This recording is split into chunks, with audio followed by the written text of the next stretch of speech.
Ali Bongo a été réélu avec 49,80% des suffrages contre 48,23% à son adversaire Jean Ping. 5000 voix séparent les deux candidats.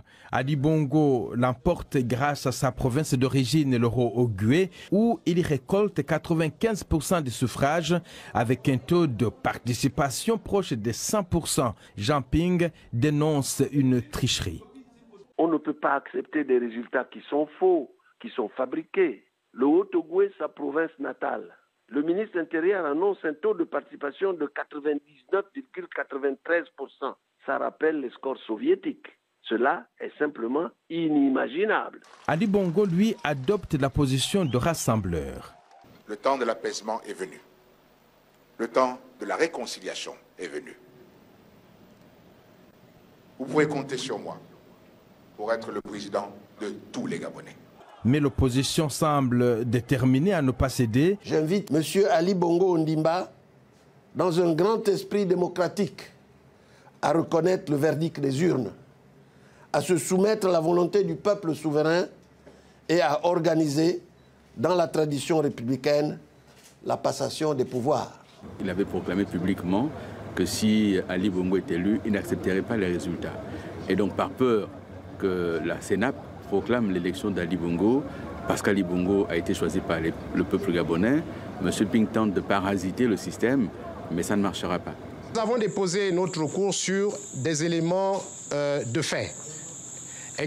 Très exactement, nous avons constaté qu'il y a des contradictions dans les chiffres qui ont été publiés par le ministre de l'Intérieur, par le gouverneur de la province du Haut-Ogooué et les PV en notre possession. Nous avons exactement 174 PV et lorsque nous compilons tous ces PV, nous nous rendons compte que dans tous les cas, même si on donnait les 30 000 voix restants à M.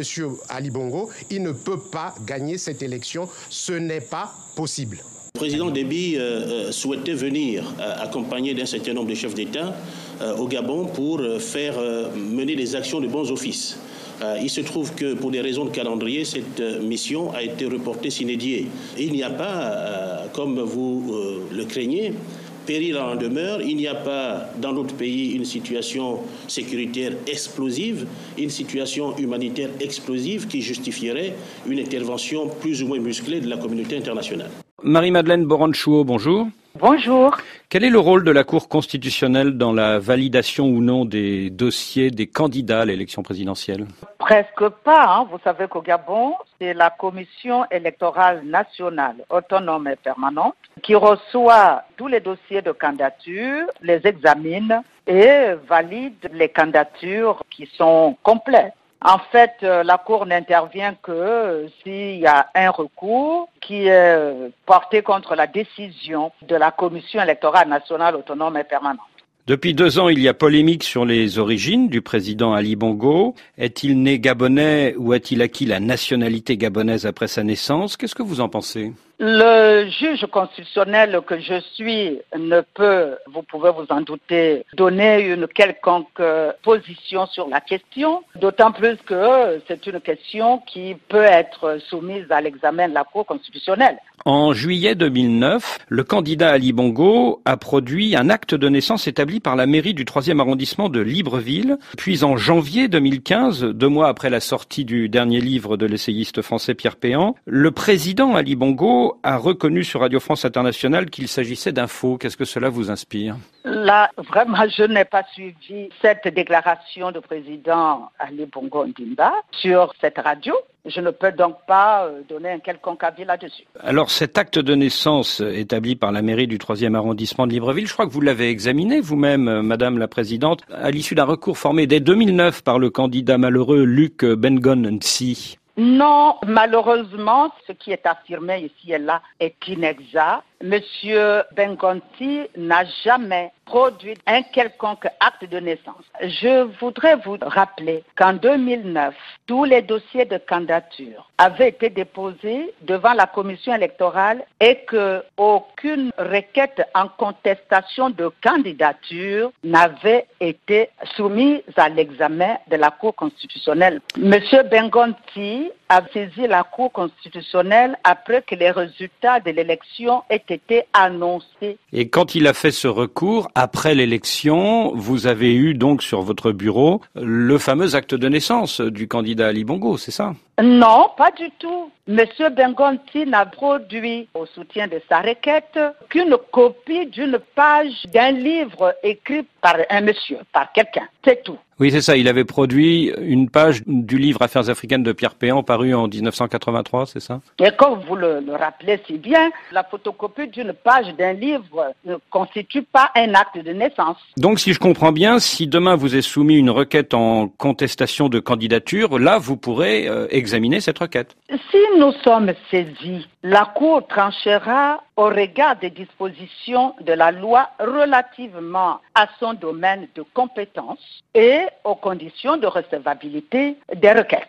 C'est-à-dire que vous vous réunirez entre tous les juges de la Cour pour savoir si vous êtes compétent ou si vous ne l'êtes pas, c'est ça? Tout à fait. Pour toute requête, l'ensemble des membres de la Cour, nous sommes 9, se réunissent et examinent si la requête rentre bien dans le domaine de compétence dévolu à la Cour constitutionnelle ou non. Mais en 2009, vous disiez tout à l'heure que si le candidat Bengonsi vous avait soumis une requête en contestation de candidature, vous l'auriez examinée. Non, je n'ai pas dit que si Bengonsi nous avait saisi en contestation de candidature, on allait se déclarer compétent. J'ai dit qu'en 2009, la Cour n'avait jamais été saisie d'un recours en contestation de candidature. En 2009, le candidat Ali Bongo a produit un acte de naissance établi quelques semaines plus tôt par une mairie de Libreville. En 2014, la présidence gabonaise a fait paraître dans la presse un autre acte de naissance, en l'occurrence un extrait du registre de l'état civil de la mairie de Brazzaville de 1959. Il y a donc au moins 2 actes de naissance pour M. Ali Bongo. Qu'est-ce que cela vous inspire? Vous savez, cette question, c'est une question de droit. Elle doit être tranchée par les juridictions compétentes.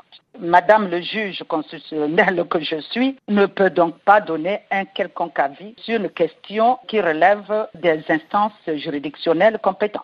Mais tout simplement le fait qu'un individu produise 2 actes de naissance différents, est-ce que ça ne jette pas la suspicion sur ses origines? Les discussions dans la rue, les discussions dans les médias, les écrits dans les livres, tout ceci ne peut pas constituer une décision juridictionnelle qui va s'imposer à tous. Cette question doit être tranchée par les juridictions compétentes en la matière. Mais ce que se demandent beaucoup de Gabonais, c'est une question toute simple. Si Ali Bongo est vraiment né à Brazzaville en février 59, pourquoi n'a-t-il pas produit l'extrait du registre de l'état civil de la mairie de Brazzaville dès sa première candidature en juillet 2009?